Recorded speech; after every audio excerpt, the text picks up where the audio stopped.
ಕೆಲವೊಮ್ಮೆ ಸಾಮೋಪಾಯ, ಭೇದೋಪಾಯ, ಪ್ರೀತಿ, ವಿಶ್ವಾಸ ಹೇಳಬೇಕಾಗ್ತದೆ. ಎಲ್ಲ ಸಾಧ್ಯ ಇಲ್ಲದಾಗ ದಂಡೋಪಾಯ ಆ ದಿಶೆಯಲ್ಲಿ ಮಾಡಿದ್ದಾರೆ. ಈಗ ನೋಡಿರಿ, ನಾವು ಒಂದು ಹೇಳಿದ್ದೆ ಆ ಸಂದರ್ಭದಲ್ಲಿ, ಇದು ಇನ್ನೂ ಕಾನೂನಾಗಿ ಬರೋದು ಭಾಳ ಕಷ್ಟ ಅದ. ಯಾವುದಪ್ಪ ಅದು?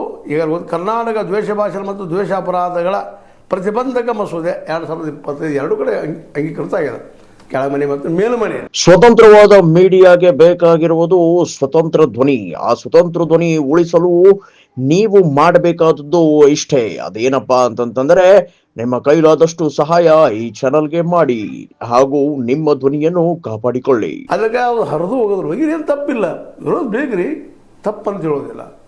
ಆದ್ರೆ ಇದ್ರ ಪಾಸ ಮಾಡಿ ಕೊಡೋದಿಲ್ಲ ರಾಜ್ಯಪಾಲರಿಗಂತೆ. ನಾವು ಲೆಟ್ರ್ ಬಿಡ್ತೀವಿ ನಮ್ಗೆ, ನಮ್ಮ ಏನಪ್ಪ ಶೋಭಾ ಕರಂದ್ಲಾಜೆ ಒಬ್ಬ ರೆಸ್ಪಾನ್ಸಿಬಲ್ ಪರ್ಸನ್, ಒಬ್ಬ ಮಿನಿಸ್ಟರ್ ಸೆಂಟ್ರಲ್ದಲ್ಲಿ ಇದ್ದಂಥ ಹೆಣ್ಮಗಳು ಇವತ್ತು ಅದನ್ನು ರಾಜ್ಯಪಾಲರಿಗೆ ತಡೆ ಹೇಳಿಸ್ತು.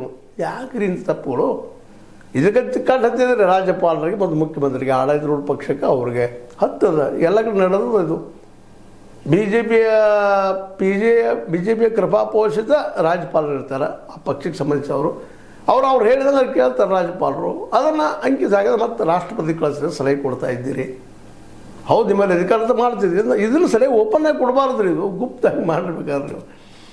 ನೀವು ರೆಡ್ ಹ್ಯಾಂಡ್ ಆಗಿದೆ ಹೇಳೋದೇನು, ನಾನು ಇದನ್ನೇ ಹೇಳ್ತಾ ಇದ್ದೀನಿ. ಇದೇನೋ ಮಾಡ್ತಾ ಇದ್ದಾರೆ ಇವರು. ಒಳ್ಳೆಯ ಕಾನೂನು ಅದ, ಅನಿವಾರ್ಯ ಅದ ಕಾನೂನು. ಇನ್ನು ಮಾಬ್ ಲಿಂಚಿಂಗ್, ಅದ್ರ ಜೊತೆಗೆ ಇನ್ನೂ ನೋಡ ಮರ್ಯಾದಾ ಹತ್ಯೆ ಅಂತ ಬರ್ತದೆ. ಇವೆಲ್ಲ ದ್ವೇಷದ ರೂಪಗಳು ರೀ. ಯಾಕಂತಂದ್ರೆ ಈಗ ನಾವು ಸಮಾನತೆಯಿಂದ ಬದುಕಬೇಕಾಗಿದೆ, ಎಲ್ಲ ಕೂಡಿ ಬದುಕಬೇಕಾಗಿದೆ. ಲವ್ ಅನ್ನೋದು ಹೇಳಿಕೆ ಬರೋದಿಲ್ಲ, ಎಲ್ಲೇ ಸಹಜವಾಗಿ ಹುಟ್ಟುವಂಥ ಕ್ರಿಯೆ ಅದು ಅನ್ನೋದು ತಿಳ್ಕೊಬೇಕಾಗಿದೆ ನಾವು.